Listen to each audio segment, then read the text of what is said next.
One morning, before the alarm, before your first groggy stretch, before your phone's screen offers its daily dose of existential dread, you wake up with the distinct feeling that something's off. Not apocalyptic, not scream-worthy, just off.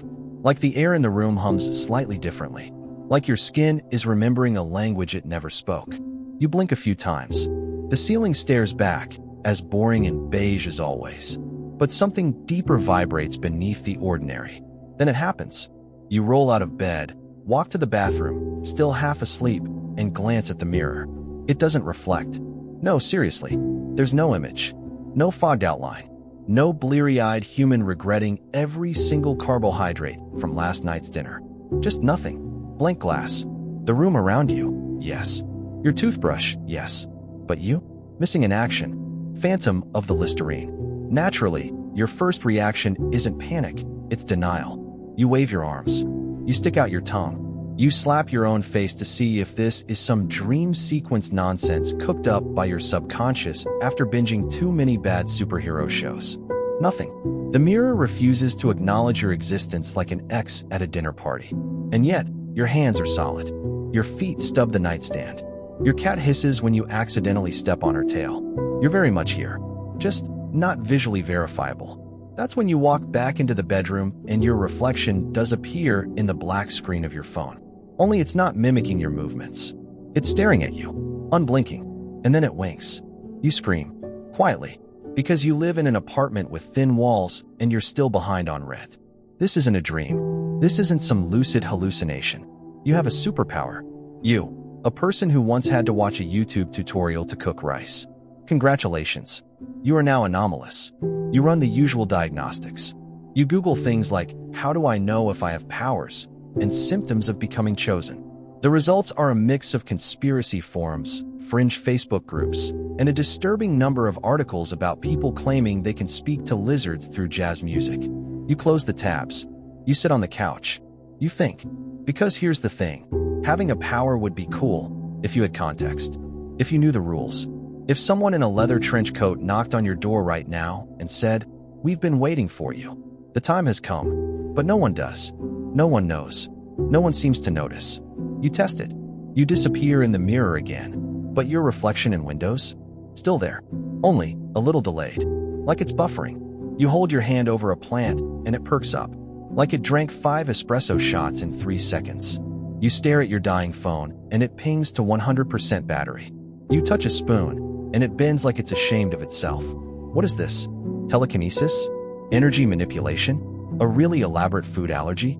You try writing things down, journaling, recording voice memos. But every time you try to describe it, the file's corrupt. Pens run out. Your own handwriting blurs into a fog. The universe doesn't want you leaving a paper trail, which makes you ask the question you've been avoiding. Why you? You, with your deeply average job and aggressively mediocre apartment, and that one drawer full of batteries you'll never use. You, whose most daring act in the last year was switching from regular toothpaste to the charcoal kind because of a TikTok ad. You weren't bitten by anything radioactive, struck by lightning, or gifted a magic artifact from a dying wizard in a Walgreens. You just woke up with a power. And as you sit there, hands trembling slightly, trying not to panic, you realize something even stranger. No one else seems to notice. The plant's vibrancy? The phone's resurrection? The spoon's shame spiral? No reaction from anyone. Your neighbor passes you in the hallway, gives a polite nod, and keeps scrolling through his phone as you accidentally spark a lamp behind you without touching it. You're alone in this. In every comic book, there's a moment when the hero shares their secret. When the best friend or sibling or suspiciously attractive journalist gets let in on the truth. But you've got nothing. Just a slowly expanding awareness that reality is bending around you like it's trying not to break. You don't feel powerful. You feel unstable. You feel like an unsupervised toddler with a nuke button. You stand at your window, looking out at the normal people. The commuters. The joggers. The people yelling into Bluetooth headsets about things that definitely don't matter. You watch them with a strange, growing detachment. Because they're still part of the old world. And you're something else now. The problem is, you don't know what that something is. Yet. But tomorrow, you're going to find out. Or burn a hole in the floor trying. Morning comes faster than you want. You barely slept. Not because you were terrified, though let's be honest, terror definitely played a role, but because your sheets kept levitating 3 inches off your body every time you exhaled too hard. Apparently, your new power responds to anxiety the way your ex responded to texts, erratically and way too late. You rise slowly, carefully, as if sudden movement might trigger an interdimensional rift or cause your cat to start quoting Nietzsche. Every object in your apartment feels suspicious now. The light switch hums. Your cereal goes from crunchy to soggy the moment you glance at it. The radio turns on by itself and plays a podcast you've never subscribed to called Voices from the Dust. You turn it off, obviously. You're not that curious. Yet, you decide to test your abilities more systematically. Because if you're going to be the only person on Earth with powers, you might as well approach it like a science project, and less like an extended anxiety spiral with supernatural side effects. Test 1. Touch. You grab a fork. It's fine. Normal. You hold it for 10 seconds. Still fine. Then, without warning, it vibrates, shoots straight up into the ceiling, and lodges itself like an aggressive piece of abstract art. You back away. The fork does not return. Test 2. Vision. You stare at your toaster. Not out of malice, but because you've never liked it. It's always burned the left side. You focus, breathing slowly. For a second, nothing happens. Then the toaster emits a low whine, curls slightly at the corners, and flops over like it just gave up on being an appliance. Test 3. Breath. This one's accidental. You sneeze. Just a sneeze. And 3 light bulbs pop simultaneously. 2 in your apartment, 1 in the hallway. Your neighbor yells, "What the hell?" You pretend to cough and slam the door. You're now 90% certain your body has become a living circuit of volatile, unpredictable, physics-bending potential. You're not just superpowered. You're emotionally reactive. Your moods are connected to your abilities like your browser history is to your shame. By mid-morning, you've shorted out your microwave, summoned wind indoors, and erased your own internet connection by saying the words, "I need to focus." This is fine. This is manageable. You put on a hoodie and sunglasses. Not for fashion, for safety. You don't want to disintegrate anyone with a surprise glance. You head outside and walk through your neighborhood like a dangerous intern at Area 51. People glance at you, but no one stares. That's good. That's safe. You repeat your new mantra. Don't touch. Don't look. Don't breathe too hard. You make it 6 blocks before things go sideways. At a crosswalk, a stranger is yelling into their phone, red in the face, aggressively pacing. You try to step around, but their voice rises. "I said no gluten, Craig. What part of no gluten sounds like bring a croissant?" You don't want to be involved. You really don't. But something about the way the guy's words pierce the air, bouncing into your overloaded senses, sets off a spike in your chest. You glance over. Instantly, his phone shatters. Not just cracks. Shatters. Into glittering dust. He stares at it. Then at you. Then back at it. You walk away. Calmly. Swiftly. Like someone who definitely did not psychic blow up a $1,200 phone because of a pastry dispute. You keep walking, but the mood has shifted. You can feel it now. The air around you tightens with every footstep. Like the city's noticing. Not the people, necessarily. The city. Reality itself is starting to peek around the curtain and say, "Wait a second." You duck into a coffee shop. Try to blend. Try to regroup. The barista smiles and asks what you'd like. You say just a tea. She nods, walks away, and behind her, the espresso machine hisses out steam and a clear voice that says, "You shouldn't be here." You drop your wallet. The barista doesn't react. The guy next to you just scrolls through his phone. No one else heard it. You pick up your wallet. Leave without the tea. Outside, you feel it. The crackling edge of a bigger question you're not ready to ask. Are you changing reality? Or is reality reacting to you? You walk faster. Past the deli. Past the park. Past the same 3 pigeons who always seem to know too much. You make it home and collapse on the couch. The lights dim automatically.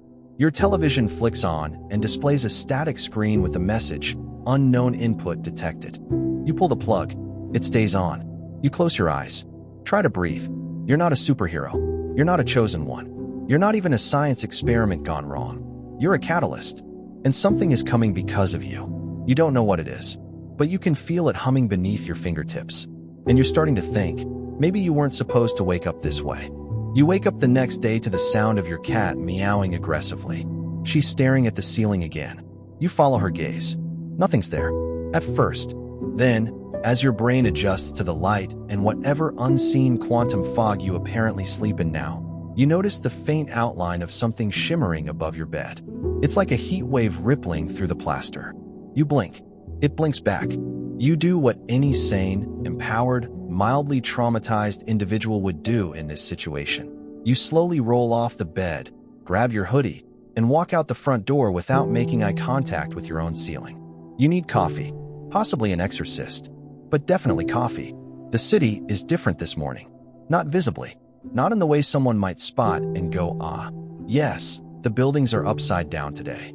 It's more like a tension, like everything is waiting for something. Like a string has been plucked across the skyline, and the air is still vibrating. You walk past a lamppost that flickers twice, then goes completely dark the moment you pass.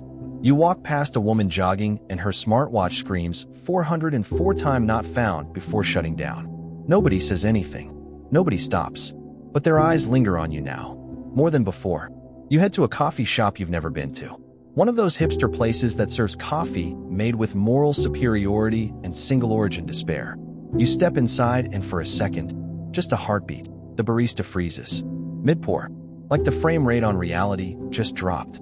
Then she blinks, smiles, and says, "Welcome. You're right on time. You didn't order yet. You don't even know what right on time means." You smile nervously and ask for black coffee. She hands it to you without turning around. She never moved to pour it. It's just there. Hot. Real. You touch it, and it's like holding a memory you didn't live through. "You've been noticed," she says. "What?" you reply. But she's already moved on to the next customer. Or at least, the illusion of one. Because when you look behind you, the place is empty. The door didn't open. No one walked in. You walk out with the coffee anyway. And the world shifts again. This time you feel it physically. Like the sidewalk adjusts itself to your steps.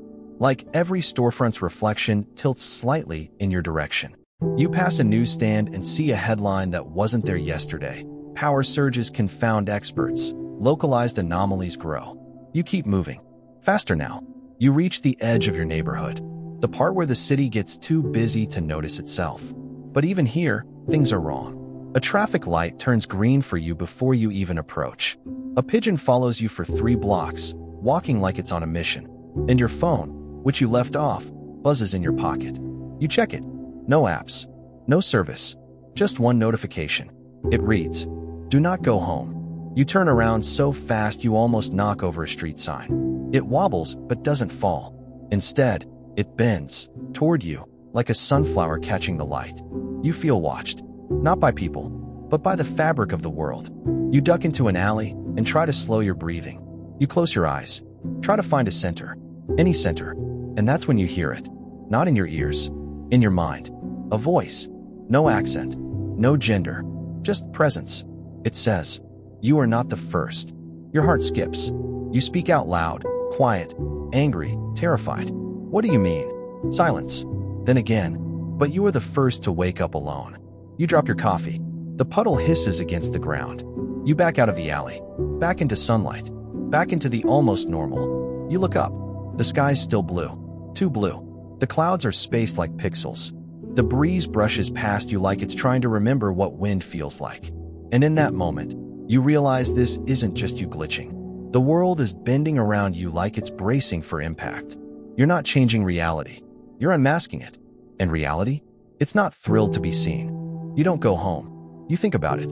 You stand half a block away, staring at your building like it's a crime scene, or worse, your ex's Instagram page.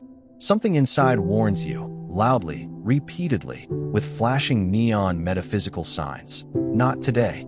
You obey, not because you're brave, not even because you're smart, but because survival instinct has finally overruled your belief that everything might still be normal if you just get enough sleep and electrolytes. Instead, you head to a public library. Not because you need books, but because it's one of the few places left where silence still feels honest. You walk past the self-help section, past the ancient computers that groan when you look at them, and sit at a desk in the back corner like someone trying to study for an exam in metaphysics with a mild case of reality-induced vertigo. You open a book at random. It's about quantum field theory. You can't remember why. You certainly didn't major in anything that required more math than tipping at a diner. But something about it pulls at you. You flip to a page on observer effect. It reads, "The act of observation alters the observed." You stare at that sentence for a long time. Then you look around the library. Nothing's moving. No one's even turning a page. You focus on a fluorescent light above you. It starts to blink. Just once. Then stops. Observer effect. Are you observing the world into change? Or is the world performing for you like a stagehand who knows the audience is finally awake? You whisper, "What are you?" And that's when the bookshelves start rearranging themselves. Not dramatically. No loud crashes. Just the soft shuffling of wood and ancient carpets as the aisles stretch and bend, reshaping around you. Titles change as you pass. One goes from The Rise and Fall of Empires to The Rise and Fall of Yours. Another, How to Disappear Completely, becomes How to Reappear When It Hurts Most. You don't know whether to laugh or cry or flee. You do none of those things. You follow the shifting shelves. They lead you to a door you're 100% sure was not there before. It's plain, gray, slightly humming, like it's holding its breath. You touch the handle. It's warm. You open it.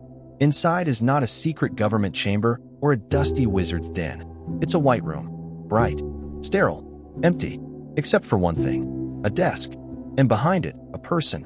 Not glowing. Not floating. Just familiar. You recognize the face before you know why. Because it's your face. But older. Calmer. Like a version of you that's already had the breakdown and come out the other side with a therapist and 3 houseplants named after philosophers. They speak before you can. You weren't supposed to wake up yet. You try to respond, but your throat tightens. Your tongue decides to act shy, so instead, you nod. Like you're agreeing to terms and conditions you've never read. The other you stands, walks around the desk, circles you once. Not judging, just taking inventory. I was you. Once. Before the fracture. You croak out, "What fracture?" They smile, but there's sadness behind it. This version of reality is unfinished. It's running on scaffolding. You're seeing past it. That's your power. Not lasers. Not flight. Awareness. You blink. Awareness. They nod. You notice the parts that don't add up. You break the loops. That's why the toaster folds. That's why time skips. You're the pebble in the simulation's shoe. You want to laugh, but it feels too big. Too real. This is a simulation, you ask, trying not to sound like the guy who eats paste in a Reddit thread. No, not in the way you think. Not a computer. More like a story being told so often it started to believe itself. And you, lucky anomaly, just read the margin notes. You pace. Try to absorb. Try not to implode. So what now? Your double shrugs. That's the hard part. No one tells you what to do when the fourth wall cracks. You stare at them. Are you going to help me? They shake their head, gently. No, I'm going to leave you. That's how this works. I left myself. And now it's your turn. They walk to the back wall, press their palm against it, and a doorway appears. No handle, just light. Before stepping through, they turn. Here's the only advice you'll get. The more you see, the harder it is to stay silent. So be careful where you look. And then they're gone. The room fades.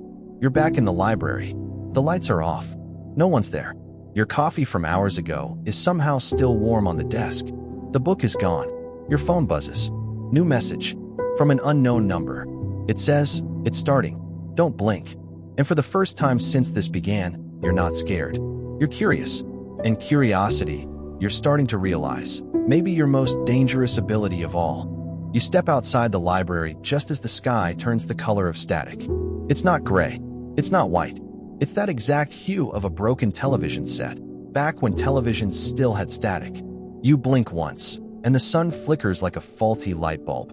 You blink twice, and the shadows on the ground no longer match the people casting them. The world isn't breaking. It's loading, like a game trying to render a map you weren't supposed to find yet.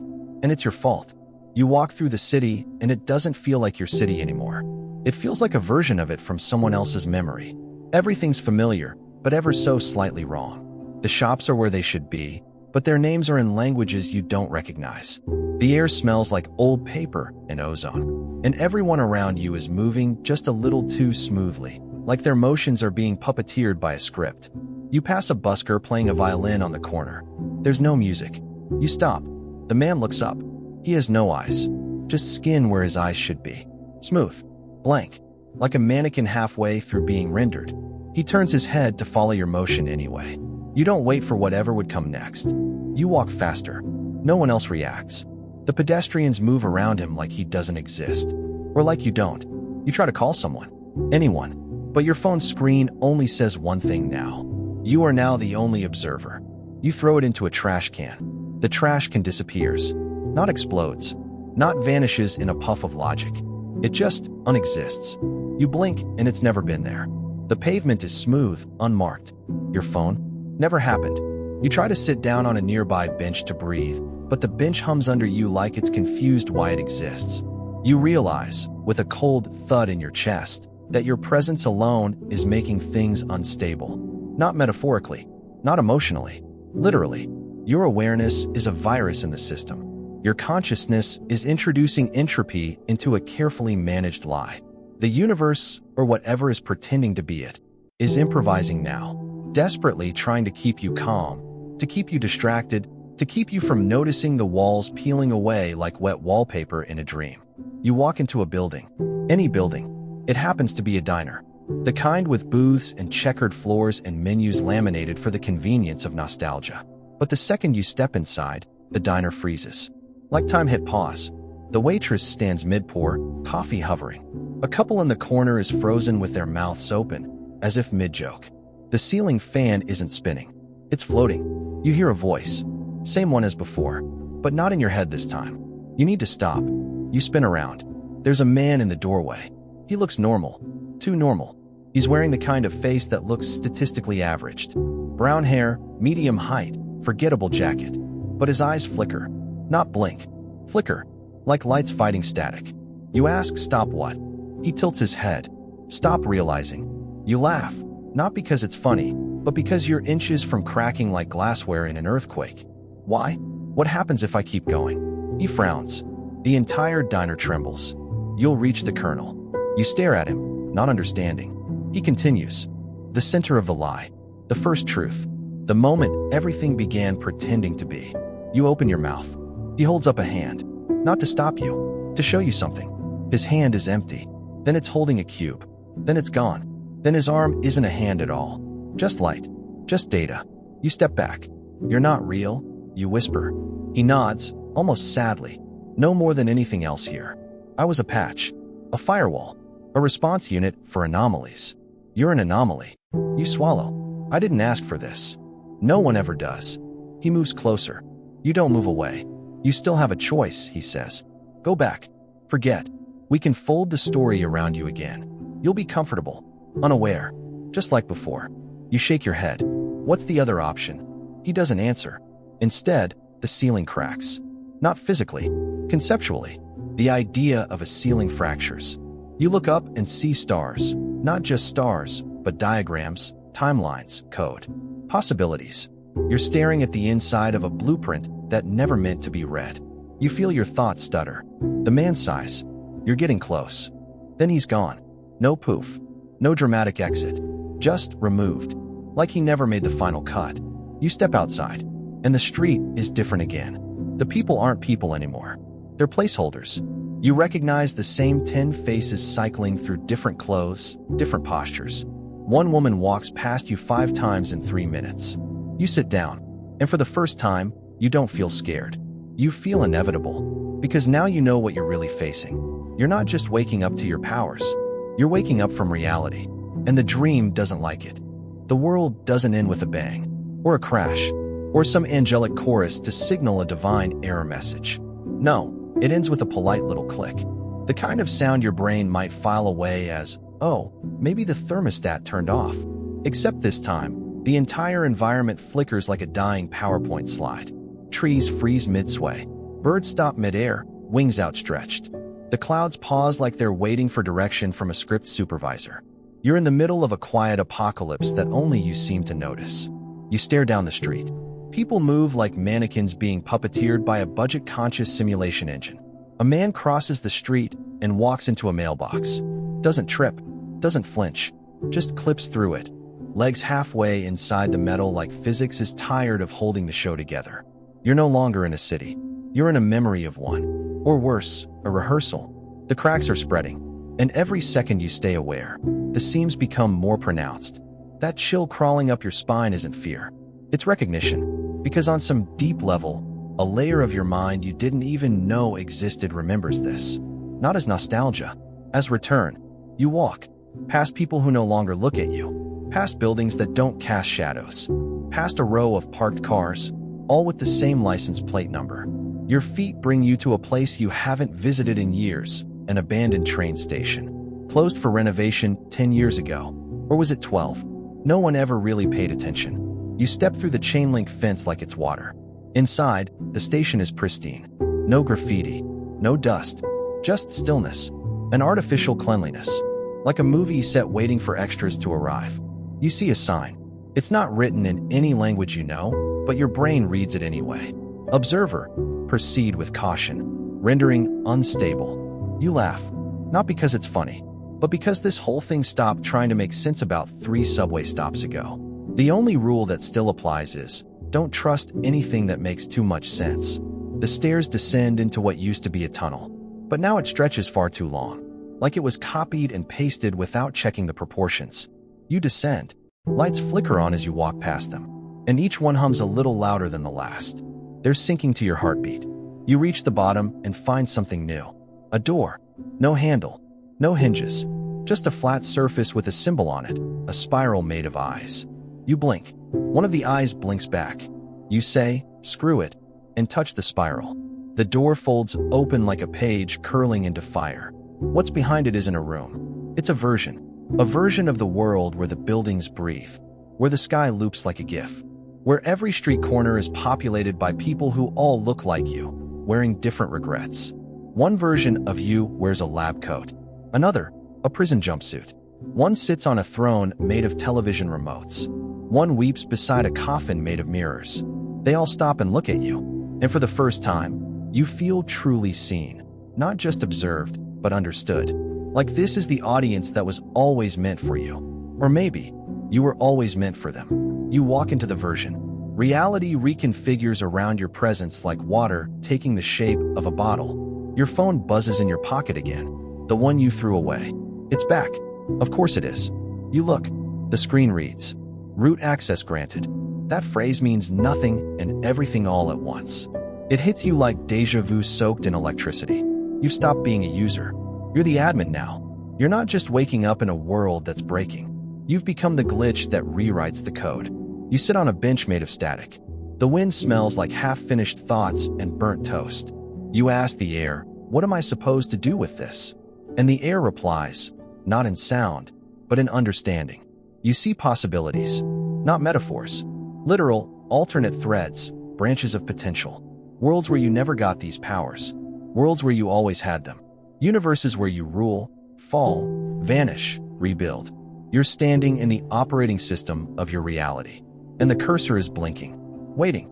You realize that your power was never about bending spoons or glitching clocks. It was access. Access to the truth behind the version. The edit history of existence. And now that you're inside it, everything is writable. Every regret, every failure, every past you ever tried to escape. It's all editable, if you're willing to pay the cost. But what does that cost? And why does a part of you already know you'll say yes? The cursor blinks, not on a screen, but in your mind. A perfect pulse, waiting, inviting. Every fiber of your body hums with a temptation you don't fully understand. You feel it not just in your thoughts, but in the space between them, in that silent corridor where desire meets power and power becomes choice. You reach out, not physically, but with some part of your will that feels newly formed, and you touch the blink. The world stutters. Time pauses. And then, like water accepting a stone, the system lets you in. You see your apartment, pre-glitch. You see your life, unbent. Every version of you, from grocery shopping to heartbreaks to that day in 7th grade when you told your class goldfish couldn't feel pain and one of them died during your speech. All of it laid out, editable. You pick a moment. Nothing grand. Not a death. Not a betrayal. Just a Tuesday, for years ago. The moment you didn't apply for that job because you didn't think you were good enough. You blink, and in a whisper of thought, the timeline bends. Suddenly, the memory changes. You did apply. You got an interview. You didn't get the job, but they remembered you. A year later, they called you back. You had a career now, a trajectory. You blink again, and the world updates. Just like that, you're still here, in the white-hot engine room of existence. But a second version of you is now living that reality. You feel it, like a shadow of a shadow, echoing. You sit with the weight of what you've done, not horrified, not elated, just aware. This is power, pure, uncut, universe-bending authorship. And with great power comes, well, the consequences. The light dims. You feel it before you see it. Something's entered the room. Not walking, not flying, loading. The air around it bends, flickers, glitches like a corrupted video file trying to buffer in 144p. It speaks. Its voice isn't made of sound. It's made of decisions you didn't make. Roads not taken. Futures unlived. You were warned, it says. You stand. Your voice shakes, but not with fear. With pressure. Reality is pressing in around you like a balloon that's lost its elasticity. I didn't break the rules, you say? I just stopped pretending they were real. The thing doesn't respond. It doesn't need to. It raises a hand, if you can call that shape a hand, and the room shakes. But it's too late. You've already written yourself in. You raise your own hand, not to fight, but to edit. A flick of thought, and the creature pauses. You alter the rule that lets it move. You strip away its authority. The blinking cursor returns. You type a single line with your mind. This entity has no power here. It vanishes. No scream, no fury, just deletion. You exhale, not from exertion, but from restraint. Because now you know the truth. This power doesn't require energy. Just focus, just intent. You look at the world again. You look at all of it. And you wonder, not if you can change it, but if you should. What is a superpower, really, if it lets you undo not just mistakes, but lessons?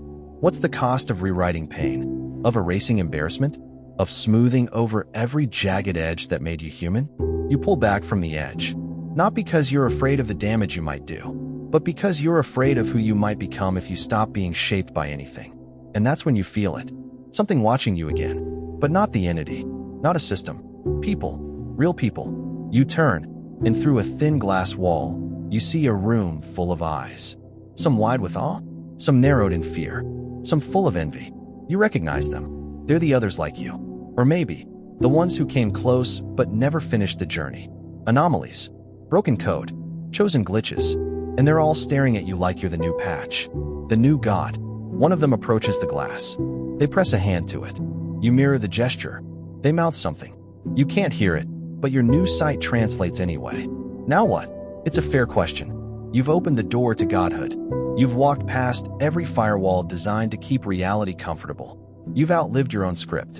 And now, you're being asked, do you write a better world? Or do you leave the pen on the table and walk away? They say power isolates you. But nobody warns you that real power attracts mirrors. Not admiration. Not enemies. Versions. Other selves. Other could be yous who didn't get to the cursor first, and now want to say in the next paragraph. They come one by one at first. The cautious. The curious. The ones still half convinced they're in a dream. They hover near the margins, watching you with quiet awe, like pilgrims at the edge of a miracle. You see yourself in all of them. Your fear, your disbelief, your desperate urge to control something, anything, after a lifetime of being a bystander in your own fate. Then more come. The loud ones, the angry ones, the ones who already tried rewriting reality and failed so spectacularly they now wear their consequences like a cloak. One of them limps through the static corridor, trailing light that flickers and spits like a dying neon sign. He sneers at you. You think you're the first? He asks, not expecting an answer. I erased pain. I rewrote grief. I gave the world peace, and they tore it apart because they missed the chaos. You don't flinch. But inside, a piece of your confidence folds slightly. Another version of you. This one, all teeth and twitching fingers, laughs from a corner. You're still asking questions. How sweet. I stopped asking and just started deleting. Know what I learned? The world doesn't want a god. It wants a scapegoat with good lighting. You back away. You didn't come here to fight. But your arrival has been mistaken for coronation. They think you want to rule. They're wrong. You're still trying to understand. A figure steps forward now, calm, measured, familiar, too familiar. She looks exactly like you. Same posture, same voice, but her eyes are older. Not chronologically, existentially, like she's already made every mistake you're about to flirt with. Don't write, she says. You blink. What? Don't write, she repeats. Not yet. You haven't earned it. And once you start, you won't stop. No one ever stops. You ask, then why is the cursor there? She sighs, walks to you, and taps your forehead gently. It's not for control. It's for witness. You're not here to fix the story. You're here to see it. You step back. The weight of those words crushes your breath. You thought this was a gift, maybe a curse, but now it feels like something worse. A test. Behind you, a screen lights up. Not metaphor.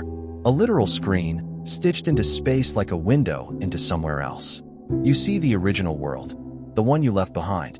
But it's not crumbling. It's rebuilding. Slowly, naturally, authentically, without edits, without you. You see your family, your friends, your quiet apartment, and something hits you harder than the glitches, harder than the threats, harder than the voice that offered you godhood. They're okay. Not perfect. Not even particularly happy. But real. Messy. Growing. Without you writing the lines. You look at the cursor again, and this time it feels heavy, like holding a match over a forest. You ask the council of yous, some still broken, some radiant, all watching. What happens if I choose not to choose? They laugh. Not cruelly. Almost kindly. You wake up, one says. You blink, and suddenly the cursor fades. The control panel vanishes. The anomalies dissolve, one by one. The white room collapses into black, and you're falling again, but not down, back, through layers of thought, history, half-written dreams, through everything you might have been and never needed to be. You land in a bed. Your bed. Sunlight pours through your window. Your cat meows. This time, the ceiling is just a ceiling. You sit up.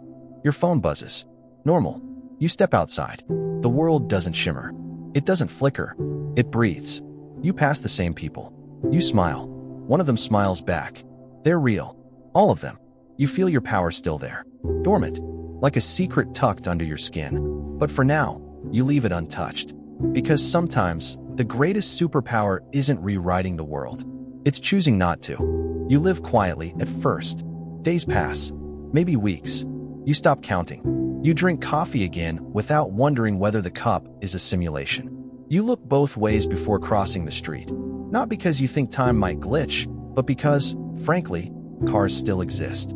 You sleep. You dream. Sometimes you even forget the blinking cursor, the spiraling anomalies, the static sky. You become human again, or so you think. But then, you hear the knock. Not on your door. That would be too polite. It comes from inside your mirror. A single rap. Not loud. Just undeniable. You freeze mid-shave. Foam drips from your cheek. The reflection doesn't match. You blink. The version in the mirror raises a brow. You did not. The knock repeats, 3 times now. Your reflection opens its mouth and speaks. I warned them you wouldn't stop. You drop the razor. Not from fear, but from the dull, heavy understanding that this was never finished. The figure in the mirror no longer looks like you. It wears your face the way a politician wears sincerity. Familiar, but practiced. It leans forward, mirror no longer bound by glass. Space bends, just slightly. It says, you return the pen, but you forgot to erase your signature. You step back, but not out of terror, out of weariness. You ask, who are you? It smiles. The author. You whisper, I thought I was. Oh, you were just the editor. I am the original draft. The one who made the first choice. The one who asked the question, what if someone woke up with power and couldn't help but use it? The room around you peels like film. The walls fade to outlines. The ceiling shudders. Gravity becomes suggestive. You say, this world. It felt real. The author nods. Of course it did. Every draft must feel real to the character. Otherwise, they won't fight for it. You sit. Not because you're weak. Because you realize the rules have changed again. Or perhaps, they never stopped changing. You ask why now? The author folds their hands. Because now, you're ready. You passed the test. You saw the edit menu. You stepped back. You understood restraint. So now I must ask the one question no editor ever wants to hear. You swallow. Which is, are you ready to co-write? The silence that follows isn't empty. It's sacred. You feel every cell in your body shift. The world re-solidifies, but only slightly. like it's waiting on your answer before committing to shape. You ask, what does co-writing mean? The author shrugs. You write a new world. Together, one rule at a time. No resets, no edits, no erasures. Just forward. You blink. That sounds like living. It is, the author says, but with consequences. You take a deep breath, deeper than you've taken in years, maybe lifetimes. It fills your lungs with something more than air. It feels like story.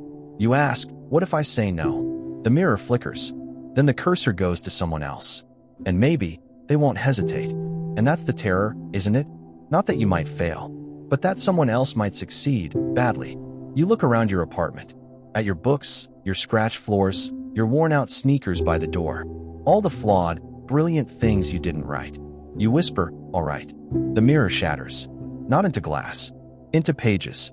A storm of unwritten text spirals around you, each word a potential, each sentence a dare. You step forward. The first blank page opens, and you pick up the pen. The pen doesn't weigh anything. That's what unnerves you most. You expected it to be heavy, dense with consequence, thick with fate, but it's as light as breath, a whisper of ink waiting to become the scream of a world. The blank page unfolds before you, endless, softly glowing, curled at the edges like it's been waiting, like it's tired of not being written. You hesitate, because you now understand, writing isn't control, it's commitment. And commitment is terrifying when the world might actually listen. The author watches, not with hunger, not with pressure, just quiet hope, as if this, finally, is the scene they've been rewriting toward since the beginning. You press the pen down. Nothing explodes. No heavens part. The page simply accepts your first word. And suddenly, you're not just writing. You're living it. The sentence becomes sky. The comma becomes wind. The shape of your paragraph becomes a valley, a forest, a person walking through it. Their name is yours, but they are not you. Not exactly. Just someone who could have been you, in another context, with a slightly different fear stitched behind their ribs. And behind them, another figure. Not friend, not enemy, just possibility. The story unfolds faster now. A city rises, built from your memory of joy, but not perfect. It has potholes, rents too high. The pizza's always slightly disappointing, but it lives. You don't control it. You released it. And that's when it finally hits you. The superpower you thought you had, the reality-bending, God mode, cursor-commanding thing, wasn't your power at all. It was the world's. The world gave it to you. For a moment. To test you. To tempt you. To ask. If you could have anything, would you have the wisdom to want less? You put down the pen. The author nods. And everything you built remains. That's the deal. You can't delete it now. You can't backspace regret. What's written is written. And maybe that's the gift. You walk through the world you made. It breathes. It flaws. It sings with mistakes that don't need erasing. You pass a child you didn't invent. She laughs too loud. Her ice cream falls. She cries. She's comforted. She learns. She lives. And so do you. In a world not perfect, but possible. You look up at the sky one more time. There is no blinking cursor. Just stars. And that's how it should be. You were given the pen. You wrote something beautiful. Then you let go. Because superpowers don't make you a god. Letting go of them makes you human. And sometimes, that's the most powerful thing of all. Thanks for listening to What If Horizons. If this journey made you think, laugh, question reality, or just stop scrolling for 10 seconds, drop us a like, leave a comment, and subscribe so you don't miss the next deep dive into the ridiculous and the profound. Until then, stay curious, stay humble, and maybe stay a little unpredictable.